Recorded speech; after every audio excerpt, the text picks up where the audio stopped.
Hi friends, welcome back. युद्ध के बीच भारत ने खेला वीटो का दाव। 10 सितंबर तारीख तय, यूएन में परमानेंट सीट पक्की। चलो देखें ये क्या है। तो वीडियो शुरू करते हैं। वीडियो शुरू करने से पहले अगर आप चैनल पर नए हो और आपने अभी तक सब्सक्राइब नहीं किया तो जल्दी से पहले सब्सक्राइब के बटन और बेल आइकन को क्लिक कर लो ताकि आपको हमारे सारे न्यू वीडियोस के नोटिफिकेशन मिल जाएं जैसे हम अपलोड करें। अगर आपको वीडियो पसंद आता है प्लीज लाइक करें। चलिए शुरू करते हैं। दोस्तों, स्वागत है आपका इनसाइट नॉलेज की एक और नई वीडियो में। आज की इस वीडियो में हम दो बड़ी अपडेट को लेकर बात करने वाले हैं, जिसमें हमारी पहली अपडेट यूनाइटेड नेशन में इजराइल और ईरान के बीच छिड़ी जंग को लेकर है। वहीं पर दूसरी अपडेट यूनाइटेड नेशन में परमानेंट मेंबरशिप को लेकर बीजेपी की तरफ से सामने रखे गए मैनिफेस्टो को लेकर है, जिसने इस बात को साफ कर दिया है कि अब भारत सितंबर अक्टूबर में परमानेंट सीट को लेकर बड़ा दांव चलने वाला है। तो चलिए इन दोनों ही अपडेट को डिटेल से समझते हैं। दरअसल दोस्तों, सामने निकल कर आ रही लेटेस्ट अपडेट के अनुसार ईरान द्वारा इजराइल पर रातों रात किए गए हमले की वजह से अब इजराइल ने संयुक्त राष्ट्र में एक आपातकालीन बैठक बुलाई और वहां पर दोनों देशों ने एक दूसरे पर आरोप प्रत्यारोप लगाने शुरू कर दिए। इजराइल की तरफ से ईरान को निशाना बनाते हुए संयुक्त राष्ट्र की सभा में खुलकर कहा गया कि अगर दुनिया इजराइल की बात पहले ही सुन लेता तो उसे यूनाइटेड नेशन में आज ये आपातकालीन बैठक नहीं बुलानी पड़ती और इजराइल के लोगों को ईरान द्वारा किए गए आतंकवादी हमले की आवाज से जागना नहीं पड़ता।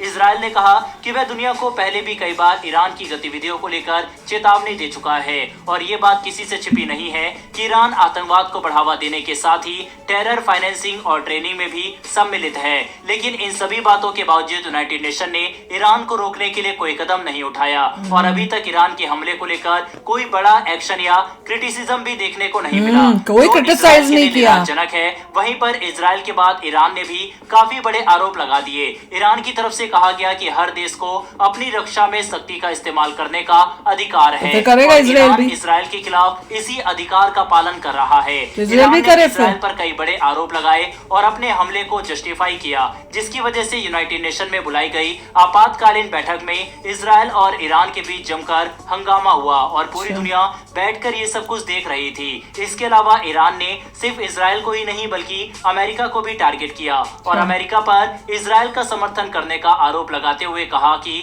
इससे हालात और भी ज्यादा बिगड़ सकते हैं। अगर हम समझने की कोशिश करें तो ईरान और इजराइल के बीच युद्ध एक तरह से शुरू हो चुका है और ये बात पूरी तरह से तय है कि इजराइल ईरान के हमले का जवाब जरूर देगा।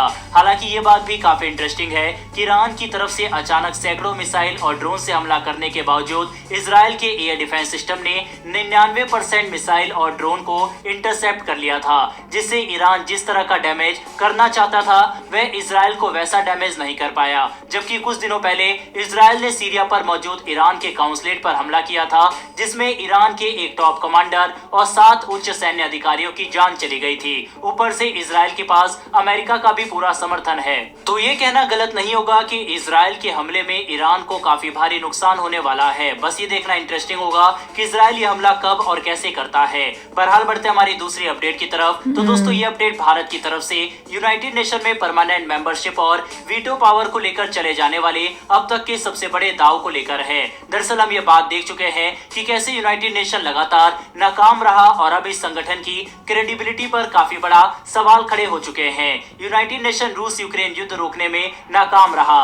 ये संगठन आर्मेनिया और अजरबैजान का युद्ध भी नहीं रोक सका। इजराइल हमास और इजराइल ईरान के बीच भी होने वाले युद्ध को ये रोक नहीं पा रहा। इतना ही नहीं बल्कि दुनिया भर में तेजी से बढ़ता कर्ज और विकासशील देशों में आ रही फूड इनसिक्योरिटी के साथ ही क्रूड ऑयल की बढ़ती कीमतों जैसे सीरियस प्रॉब्लम को भी यूनाइटेड नेशन एड्रेस नहीं कर पा रहा। तो आखिर ये किस बात का ग्लोबल ऑर्गेनाइजेशन है जो विश्व में कानून व्यवस्था बनाए रखने में ही नाकाम रहा, जिसकी वजह से आखिरकार अब भारत इस संगठन में बदलाव को लेकर दृढ़ संकल्प कर चुका है और इस बात की उम्मीद जताई जा रही है कि भारत इस साल 10 सितंबर से शुरू होने वाले जनरल असेंबली के 79वें सेशन के दौरान यूनाइटेड नेशन में बदलाव को लेकर आखिरी कदम उठा सकता है।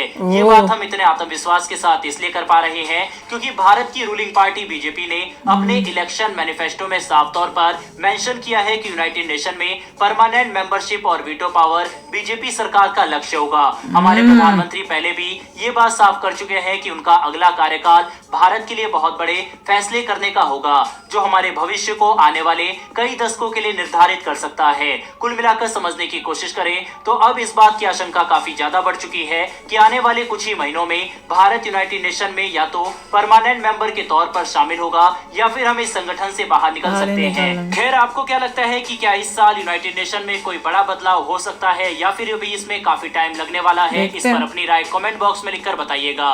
साथ ही कांग्रेस और बीजेपी में से आप किस सरकार को चाहते हैं कि वो सत्ता में आनी चाहिए? बीजेपी कमेंट बॉक्स में लिखकर बताइएगा। कांग्रेस और बीजेपी में आप किसको चाहोगे?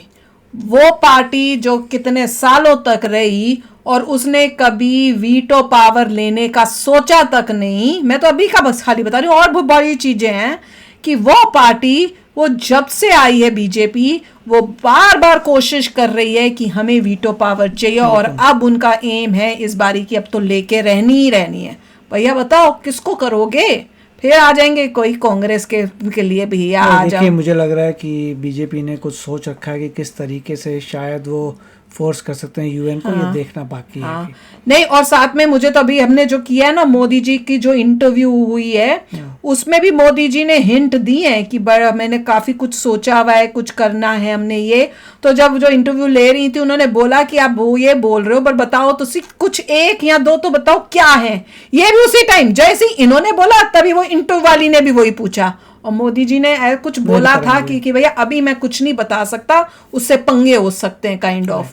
तो इसलिए लेकिन यूनाइटेड नेशंस में तो थोड़ा डिफिकल्टी आएगी करने में क्योंकि चाइना वीटो करता रहेगा। वो तो फिर कोई और वही कहते हैं ना, अगर सीधी उंगली से घी नहीं निकलता तो क्या करते हैं, आप छोड़ सकते हैं, बोल सकते हैं हम नहीं कर देंगे, हम निकल जाएंगे, बैठे रहो। अपनी जो भी हमने ये भी कहा था कि अपने फोर्सेस को कम कर देंगे, जो हम पीस कीपिंग कर चुके हैं, जो अगर कोई पैसा देते हैं तो वो भी कम कर देंगे, तो वो सब चीजें कम हो जाएंगी।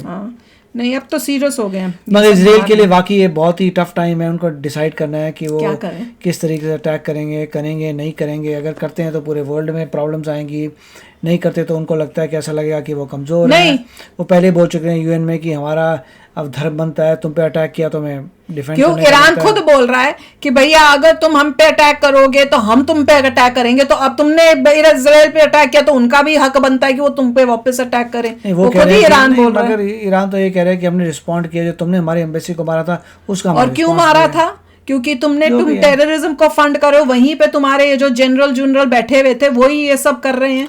उनका ये कहना है कि तुमने हमारे बंदों को मारा, चाहे कुछ भी कर रहे हो, अपने देश के लिए कर रहे थे वो लोग, तुमने हमारे बंदों को मारा, हमने किया। मगर उनका जो ईरान का प्रोपोर्शन बहुत ज्यादा था, 300 तो 300 प्रोजेक्टाइल इतने सारे फेंक रहे हो एक कंट्री पे, वो कुछ ज्यादा ही था। उनका एम था टू डिस्ट्रॉय इजराइल, ज्यादा ही था वो। जिस तरह से उन्होंने इस इंटेंशन से किया, उनको कोई हमदर्दी नहीं थी कि इनोसेंट लोग मर जाएंगे या कुछ, उनका खाकी खत्म करना है।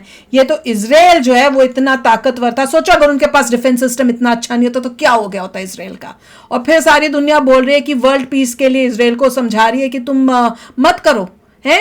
अगर उनके पास ये सिस्टम नहीं होता तो क्या करते? क्या वर्ल्ड आता उनको बचाने के लिए? तब क्या सारी देश के लोग आ रहे होते, क्या कर रहे होते? तो इजराइल अपना ना सोचे, अपने देश का, अपने लोगों का ना सोचे। मैं तो यही सोचूं, मैं सिर्फ इजराइल के पॉइंट ऑफ व्यू से सोच रही हूँ अभी के लिए, क्योंकि कोई भी उसके पॉइंट ऑफ व्यू से नहीं सोच रहा है। तो मेरा फर्ज बनता है कि मैं सोचूं, बाकी आप सब दुनिया का सोचो, ठीक है ना? तो चलो चलते हैं, मिलेंगे नेक्स्ट वीडियो में बहुत ही जल्द। Till then take care and bye bye. तो अगर आप मेरे इस चैनल पे नए हो तो जल्दी से सब्सक्राइब के बटन को हिट करो और बेल आइकन को क्लिक करो ताकि आपको मेरा जब नया वीडियो मैं लगाऊं आपको उसके बारे में जल्दी से पता चल जाए।